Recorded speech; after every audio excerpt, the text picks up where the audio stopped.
नमस्कार,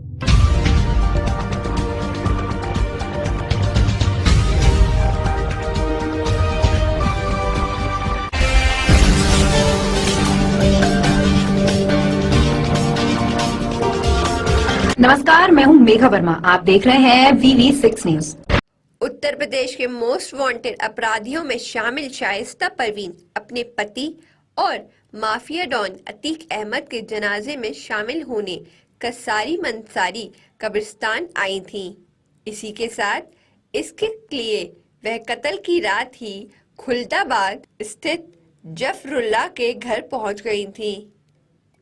वहीं mafia don Atiq Ahmad की हत्या के बाद एक तरफ पुलिस उसकी पत्नी शाइस्ता परवीन की तलाश में खाक छान रही है, वहीं शाइस्ता भी पुलिस को झांकने में कोई कसर नहीं छोड़ रही हैं। यही नहीं, वह तो अतीक के जनाजे में भी शामिल होने आई थीं। अतीक की हत्या होने वाली रात ही वह अपने वफादार जफरुल्लाह के खुलदाबाद स्थित घर पे आ गई थीं। वहीं अगले दिन जनाजे में वह बुर्का पहनकर शामिल भी हुई थीं। लेकिन ऐन वक्त पर पुलिस को भनक लगने की वजह से उसे पति का अंतिम दर्शन किए बिना वापस लौटना पड़ा। यह खुलासा कोई और नहीं, खुद जफरुल्लाह के बेटे अतीन जफर ने किया है। उसके साथ अतीक का खास शूटर और 5 लाख का इनामी बदमाश साबिर भी मौजूद था। अतीन ने पुलिस की कड़ी पूछताछ के दौरान स्वीकार किया कि फरारी के दौरान शाइस्ता उसके घर आई थी। उस दिन भी उसके घर में ही थी जब अतीक अहमद और उसके भाई अशरफ को दफन किया गया। शाइस्ता के इस दफन कार्यक्रम में शामिल होने के लिए ही उस दिन काफी संख्या में बुर्काधारी महिलाओं को कब्रिस्तान भेजा गया था। अतीन ने बताया कि शाइस्ता पति के अंतिम दर्शन के लिए कब्रिस्तान भी पहुंची, लेकिन पुलिस की कड़ी चेकिंग की वजह से ही उसे कब्रिस्तान के बाहर से ही वापस लौटना पड़ा। वहीं पुलिस को यह भी खबर मिल गई थी कि वह उसके घर में ठहरी है। ऐसे में पुलिस शाइस्ता की घेराबंदी करने लगी। इधर शाइस्ता को भी पुलिस की हरकत का अंदाजा हो गया।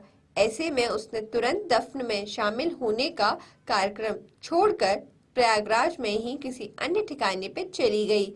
अतीन ने पुलिस की पूछताछ में बताया कि शाइस्ता ने अपने पति अतीक अहमद के अंतिम दर्शन के लिए बहुत बड़ा रिस्क लिया था। वह जानती थी कि पुलिस उसे पकड़ने के लिए पूरे इलाके में अपने तार बिछा रखे हैं। बावजूद इसके वह चकिया पहुंच गई। वह बुर्का पहनकर अन्य महिलाओं के साथ कसारी मसारी कब्रिस्तान भी पहुंच गई थी।